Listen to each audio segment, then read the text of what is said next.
Racism is prevalent in every room and around every corner, even if you think it's not.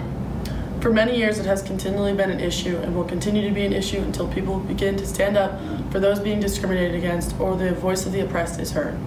Today, me and Allison will be teaching you 10 easy ways to stop racism in everyday life. First, we decided to see what people already know about racism. What's up, guys, and welcome to another segment. Today we're going to ask people what they think racism is and ways to end it. Racism is anything that is used to systemically oppress another group of people. And ways to stop it, I don't think that there is a way to stop it. Racism is prejudice based on race, and it's just a really incorrect way of thinking, just judging based on misconceptions and stereotypes. And I think a good way to end it is just if people be more accepting, and just learn to not judge people by the color of their skin, but instead the content of their character.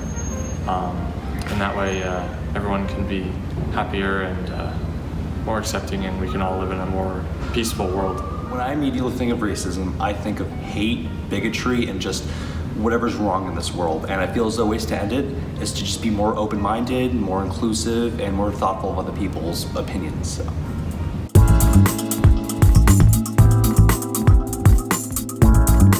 One easy way to stop racism is to educate yourself.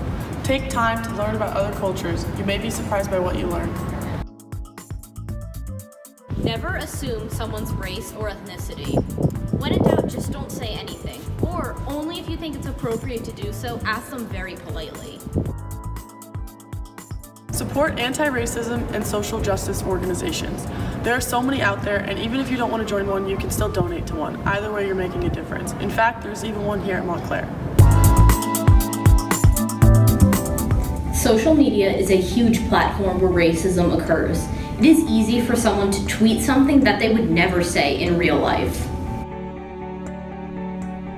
Think before you post. Try and picture yourself seeing the post from someone else's point of view. If they would find it offensive, don't post it.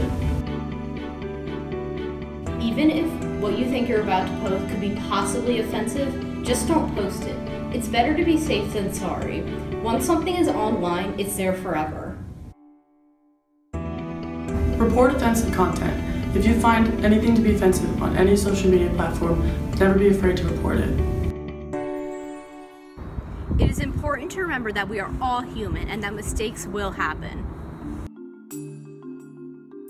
Accept that mistakes will happen. Everybody once in their life has done something or said something that they didn't mean. Learn how to apologize. Avoid saying something like, "I'm sorry you were offended." Instead, try, "I'm sorry I said that." The second way is way more sincere. Don't be afraid to call people out. If someone says something that offends you, stand up for yourself. The last way to stop racism is to remember to be a good person and think before you speak. Racism is easy to prevent if you follow these 10 steps. So go out today and stop racism.